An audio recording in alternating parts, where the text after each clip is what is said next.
Hello, good morning students. Welcome to unique coaching class. વિદ્યાર્થીઓ, આજે આપણે એનઈપી 2020 પ્રમાણે બીકોમ સેમ 5 ના સબ્જેક્ટ વિશે ઇન્ફોર્મેશન મેળવીશું. બીકોમ સેમ 5 માં કયા કયા સબ્જેક્ટ આવશે તે. ઘણા વિદ્યાર્થીઓને એવું લાગે છે કે સેમ 3 4 માં અમારા 2 અકાઉન્ટ હતા, કોઈકના 3 અકાઉન્ટ હતા. તો એ રીતે સેમ 5 માં સેમ 6 માં પણ અમારા 2 કે 3 અકાઉન્ટ આવશે. તો એવું નથી, તમારા ટોટલી સબ્જેક્ટ ચેન્જ થયા છે, એટલે અડધા સબ્જેક્ટ ચેન્જ થઈ ગયા છે. તો જોઈએ કયા કયા સબ્જેક્ટ આવશે તે. તો યુનિવર્સિટીની વેબસાઇટ પર તમે જોશો તો તમને આ રીતે સબ્જેક્ટનું સ્ટ્રક્ચર જોવા મળશે. ઓકે, તો એ પ્રમાણે આપણે જોઈએ તમારા કયા કયા સબ્જેક્ટ આવશે તે. સૌથી પહેલા આપણે કમ્પલસરી સબ્જેક્ટની વાત કરીએ. તો કમ્પલસરીમાં બે સબ્જેક્ટ કમ્પલસરી છે, એ છે બિઝનેસ એડમિનિસ્ટ્રેશન અને બીજું છે બિઝનેસ રેગ્યુલેટરી ફ્રેમવર્ક. ઓકે, તો બંને વિશે આપણે થોડું તમને માહિતી પણ આપી દઉં. ઓકે, આપણે સબ્જેક્ટ લખતા પણ જઈએ. ઓકે, એક સબ્જેક્ટ આવ્યો બીએ બિઝનેસ એડમિનિસ્ટ્રેશન, બધાને ખ્યાલ જ છે. બીજો સબ્જેક્ટ આવ્યો છે બીઆરએફ, નું જૂનું નામ હતું એમલો. ગુજરાતીમાં એને કહેવાતું હતું વેપારી કાયદો. આ જૂનું નામ છે, અત્યારનું નામ બદલાઈ ગયું છે. જેમ કે બીએ નું તમને ખબર છે, બીએ નું નામ બદલાઈ ગયું છે. એ જ રીતે બીઆરએફ એટલે કે એમલો, બિઝનેસ રેગ્યુલેટરી ફ્રેમવર્ક. તો આ નવો સબ્જેક્ટ આવ્યો છે. તો આના વિશે શોર્ટમાં ખાલી તમને થોડું ઇન્ફોર્મેશન આપી દઉં.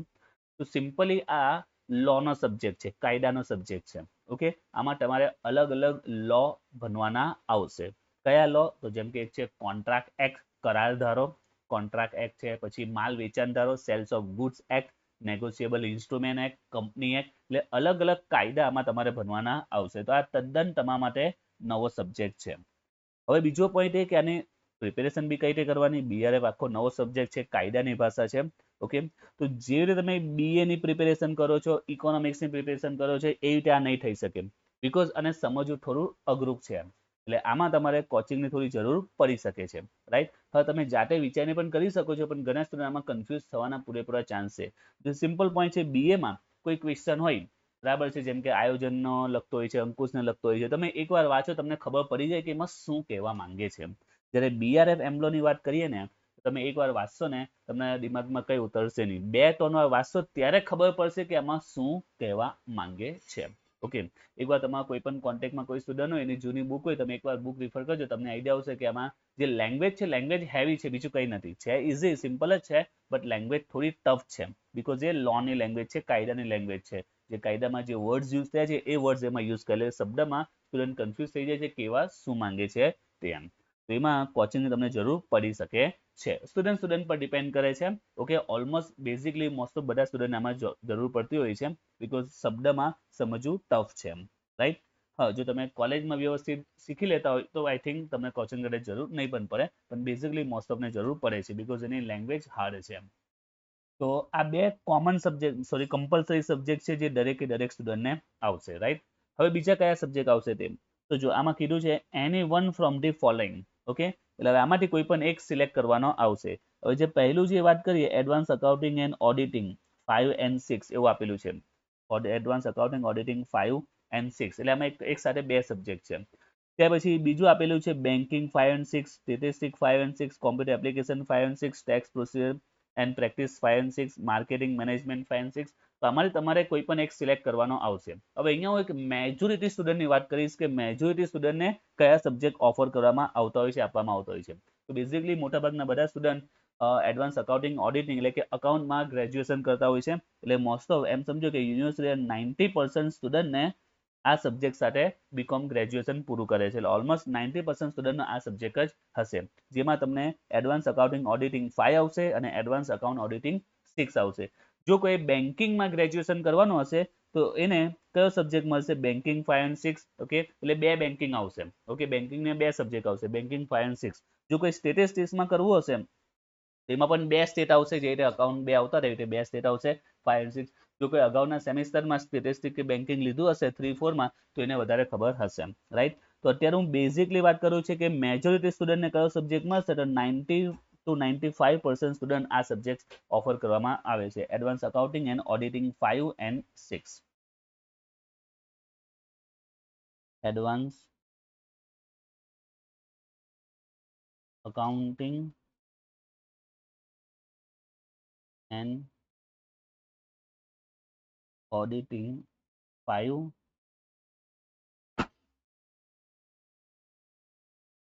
Advance accounting and auditing 6. બંનેના શોર્ટમાં નામ કહીએ તો આનું શોર્ટમાં નામ છે ઓડિટિંગ, અને આ બીજો જે સબ્જેક્ટ છે અકાઉન્ટ 6 એનું શોર્ટમાં નામ છે મેનેજમેન્ટ અકાઉન્ટ. હવે આ બંને તમારા અકાઉન્ટ જ છે, પણ મેં તમને કીધું તે રીતે કે સેમ 3 માં કોઈકના 2 અકાઉન્ટ આવતા હતા, કોઈના 3 અકાઉન્ટ આવતા હતા, રાઈટ? તો અહીંયા ઘડી તમારા 2 અકાઉન્ટ આવશે, પણ આ બંનેમાં જે પહેલું છે ઓડિટિંગ એ ટોટલી થિયરી છે, એમાં તમને કોઈ દાખલા આવવાના નથી, ઓનલી થિયરી. ફક્ત જે રીતે ઇકોનોમિક્સ બીએ વાંચો છો બસ એ રીતે ફક્ત ને ફક્ત થિયરી આવશે. જ્યારે બીજું જે છે મેનેજમેન્ટ અકાઉન્ટ એમાં તમને દાખલા આવશે, તમારું પ્રેક્ટિકલ અકાઉન્ટ છે. એટલે 2 અકાઉન્ટ આવશે ખરી, બટ એમાં એક અકાઉન્ટ ટોટલી થિયરી છે અને બીજું અકાઉન્ટ એ પ્રેક્ટિકલ જે નોર્મલી આપણે અકાઉન્ટ બની એમાં દાખલા આવશે. Management account, account 6. ઓકે, આ યાદ રાખજો, 6 and 5. 5 એ ઓડિટિંગ છે થિયરી અને 6 એ મેનેજમેન્ટ અકાઉન્ટ એ પ્રેક્ટિકલ આવશે. હવે બંનેની તૈયારી પણ વિશે પણ થોડું કહી દઉં. તો હવે આમાં એક નવો સબ્જેક્ટ તમે જો તો એક નવો સબ્જેક્ટ તમે કહી શકો કે આ ઓડિટિંગ કરીને કંઈક નવો સબ્જેક્ટ આવ્યો છે, તો આને નવો સબ્જેક્ટ નહીં માની શકાય. નોર્મલી જે અકાઉન્ટ છે બસ અકાઉન્ટ જ છે, બસ એ કયા ફોર્મમાં આવ્યું છે, થિયરીના ફોર્મમાં આવ્યું છે, તમારે થિયરી વાંચવાની છે. અને પ્રિપેરેશનની વાત કરીએ તો નોર્મલી જે તમે બીએમાં કોઈ પણ ક્વેશ્ચન હોય છે, રાઈટ, જે તમે 2 કે 3 વાર વાંચો કે એટલીસ્ટ એક વારમાં જ આઈડિયા આવી જાય કે એમાં શું કહેવા માંગે છે, તો સેમ ટુ સેમ ઓડિટિંગ પણ એવું જ છે. ઓકે, જે રીતે બીએ તમે એકવાર વાંચીને સમજી શકો છો તો ઓડિટિંગ પણ તમે એકવાર વાંચીને સમજી શકો છો. તો કંઈક ભલે નવું છે પણ સિમ્પલ છે, ઇઝી છે, એમાં કોઈ કોચિંગની જરૂર નથી, ઇઝીલી તમે જાતે સમજી શકો છો. જો એ સ્ટુડન્ટ બીએ ને જો સમજી શકે વાંચીને એ ઓડિટિંગને સમજી શકે, જો બીએ ને પણ નહીં સમજી શકે તો પછી ઓડિટિંગ સમજવાની દિમાગમાં ઉતરવાનું નથી એમ. અને કોમન છે સેમ 5 ના સ્ટુડન્ટ આવ્યા છે, બીએ તમે 11 થી બનો છો તો કોમન છે બીએ સમજ પડી જવી જોઈએ એકવાર વાંચવાથી એમ, રાઈટ? તો બીએ સમજ પડશે તો ઓડિટિંગ પણ ખ્યાલ આવી જશે. તો totally in short theory subject છે, એને તમે બીએ ની જેમ પ્રિપેરેશન કરો થઈ જશે, એમાં કોઈ કોચિંગની રિક્વાયર નથી, રાઈટ? સિમ્પલ થિયરી જ છે જે રીતે બીએ માં આવે છે તે રીતે. ચલો, ત્યાર પછી હવે તમારા કયા સબ્જેક્ટ આવશે તે, તો આગળ વધીએ તો અહીંયા પણ આપેલું છે એની one from the following. Okay, આમાં પણ તમને કોઈ એક સબ્જેક્ટ મળશે. હવે આ તમારી કોલેજ પર ડિપેન્ડ કરશે કે તમારી કોલેજમાં કયા સબ્જેક્ટ તમને આપવામાં આવે છે, અલોટ કરવામાં આવે છે, ઓફર કરવામાં આવે છે. કારણ કે આમાં અલગ અલગ સબ્જેક્ટ છે, બધી કોલેજમાં બધા સબ્જેક્ટ અવેલેબલ ન પણ હોય.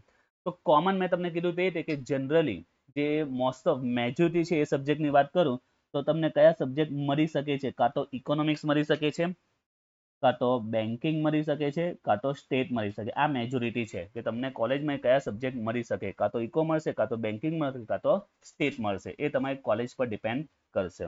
તો નેક્સ્ટ સબ્જેક્ટની તમે વાત કરીએ તો કયા કયા તમને મળી શકે છે તે ઇકો આવી શકે છે, અથવા બેન્કિંગ આવી શકે છે, અથવા સ્ટેટ આવી શકે છે. તો તમે કોલેજ પર ડિપેન્ડ કરશે કે તમને શું ઓફર કરે છે, ઇકો, બેન્કિંગ કે સ્ટેટ. ત્રણમાંથી કોઈ એક સબ્જેક્ટ તમને મળી શકે છે. મેજોરિટી કેવું છું, ફરીથી કહું છું, આ મેજોરિટીની વાત કરું છું. આ સિવાય બીજા બી ઓપ્શન છે, ઇનડાયરેક્ટ ટેક્સ પણ છે, કોમ્પ્યુટર એપ્લિકેશન પણ છે, માર્કેટિંગ પણ છે, મેનેજમેન્ટ છે. અમુક કોલેજમાં એ પણ ઓફર કરે છે, પણ મેં તમને શું 90 to 95% સ્ટુડન્ટની વાત કરું છું, મેજોરિટીની વાત કરું છું કે એને કયા સબ્જેક્ટ મળશે. અને લાસ્ટ બાકી બચ્યું, ઓકે, તો આમાં અલગ અલગ ઇન્ટર્નશીપના સબ્જેક્ટ આપેલા છે. મોબાઈલ બેન્કિંગ છે, સ્ટાર્ટઅપ ઇનોવેશન, એમઓએસી સ્વયંના courses, okay, communication skill, basic of startup, તો ઘણા છે. તો આમાં પણ બેઝિકલી તમારે જે ઇંગ્લિશ છે તો મોટાભાગે કોલેજોમાં ઇંગ્લિશ ઓફર કરે છે, કોઈનું ગુજરાતી હશે તો ગુજરાતી પણ આવશે.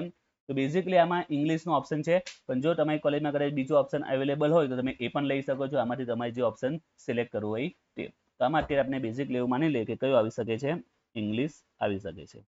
તો એના ઓપ્શનમાં બીજા બી સબ્જેક્ટ છે, ઓકે, એ તમારી કોલેજ પર ડિપેન્ડ કરે તમને શું ઓફર કરવામાં આવે છે, રાઈટ? અને ક્રેડિટની વાત કરીએ તો બધાની ક્રેડિટ 4 છે, દરેકની ક્રેડિટ કેટલી આવશે, 4 આવશે.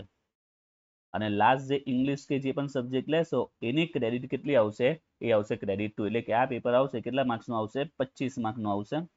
ક્રેડિટ 2 એટલે પેપર કેટલા માર્ક્સનું આવશે 25 માર્ક્સનું ને ઉપરના બાકીના જેટલા બી છે બધાના 50 માર્ક્સના પેપર આવશે ઓકે અગાઉ તમારા 25 માર્ક્સના બે પેપર હતા હવે 25 માર્ક્સનું એક જ પેપર છે અને 50 માર્ક્સ વાળા કેટલા પેપર આવશે ટોટલ 5 પેપર 50 માર્ક્સના અને ઇંગ્લિશ એક કે જે સબ્જેક્ટ તમે બીજો લીધો ઇંગ્લિશના ઓપ્શનમાં એ 25 માર્ક્સનો આવશે તો આઈ હોપ કે તમને ખ્યાલ આવી ગયો છે કે તમારા કયા સબ્જેક્ટ પોસિબિલિટી છે મેં અહીંયા મેજોરિટી સ્ટુડન્ટની વાત કરી છે જે 90-95% સ્ટુડન્ટને મળશે તેમ ઓકે અને દરેક સબ્જેક્ટની થોડી પ્રિપેરેશનની પણ મેં તમને આઈડિયા કીધી તેમ ઓકે જેમ કે બીએ છે તો તમે જે રીતે અત્યાર સુધી બીએ પ્રિપેર કરતા રહે એ રીતે કરવાનું છે ત્યાર પછી બીઆરએફ મેં તમને કીધું તે લોની લેંગ્વેજ છે વેપારી કાયદો ગુજરાતીમાં કહેવાય છે તો એમાં તમને કોચિંગની જરૂર પડશે બીકોઝ એની લેંગ્વેજ સમજવી હાર્ડ છે એના પછી જે એડવાન્સ અકાઉન્ટિંગ ઓડિટિંગ 5 એટલે કે ઓડિટિંગ સબ્જેક્ટ થિયરી છે મેં કહ્યું તે રીતે બીએ જે રીતે પ્રિપેર કરો છો બસ એ રીતે પ્રિપેર કરવાનું છે એમાં કંઈ ખાસ નવું નથી ભલે નવો સબ્જેક્ટ છે પણ સિમ્પલ છે તમે કોઈની બુક લઈને એકવાર રિફર કરો તમને આઈડિયા આવી જશે સિમ્પલ અને ઇઝી છે એડવાન્સ અકાઉન્ટિંગ અને ઓડિટિંગ જે નોર્મલ અકાઉન્ટ આવે છે એક રીતનું અકાઉન્ટ આવશે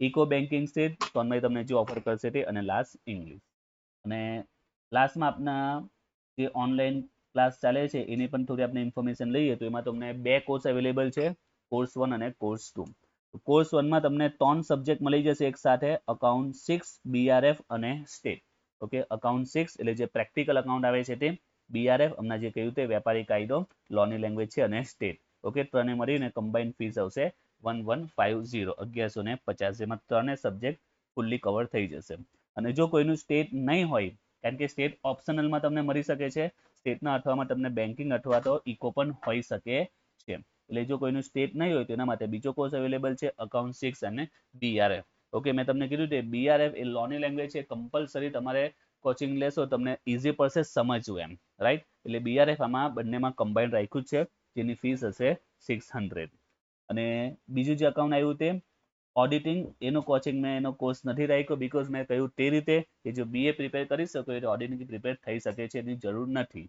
એટલા માટે ઓડિટિંગ જે અકાઉન્ટ છે પણ થિયરી છે એટલે જરૂર નહીં પડી શકે તમે વાંચો તો ખ્યાલ આવી શકે છે સિમ્પલ છે ઓકે એના માટે ઓડિટિંગનો કોર્સ અવેલેબલ નથી કર્યો તો બે કોર્સ અવેલેબલ છે અકાઉન્ટ બીઆરએફ સ્ટેટ ત્રણે મળીને 1150 અને અકાઉન્ટ બીઆરએફ એની ફીસ છે 600 અને મોસ્ટ ઓફ ઘણા સ્ટુડન્ટને ખ્યાલ જ છે પણ જો કોઈ નવા સ્ટુડન્ટ હશે તો એના માટે કહી દઉં કે ઓનલાઈન ક્લાસનો કઈ રીતે ચાલશે તેમ તો પહેલો પ્લસ પોઈન્ટ એમાં તમને ડેઈલી પ્રેક્ટિસના દાખલા મળશે વોટ્સઅપ પર ઓકે અને સાથે સાથે તમારો જો કોઈ બી ડાઉટ હશે ડાઉટનું તમને સોલ્યુશન મળી જશે તમને જે દાખલા પ્રેક્ટિસના મળ્યા હશે તમે એને સોલ્વ કરવાના રહેશે જો આન્સર નહીં આવે તમે કેલ્ક્યુલેશન સેન્ડ કરી દો તો તમને ડાઉટનું સોલ્યુશન મળી જશે ત્યાં ભાઈ તમને ફ્રી ડેમો ક્લાસ મળી જશે ફોર 5 days 8 months કોર્સની વેલિડિટી દરેક સબ્જેક્ટમાં આઈએમપી ક્વેશ્ચન મળી જશે and watch video anytime till exam and admission open for that for if you have any queries call or whatsapp on 8849183735 અને એપ્લિકેશન પર બધા course available છે અને એપ્લિકેશનની લિંક તમને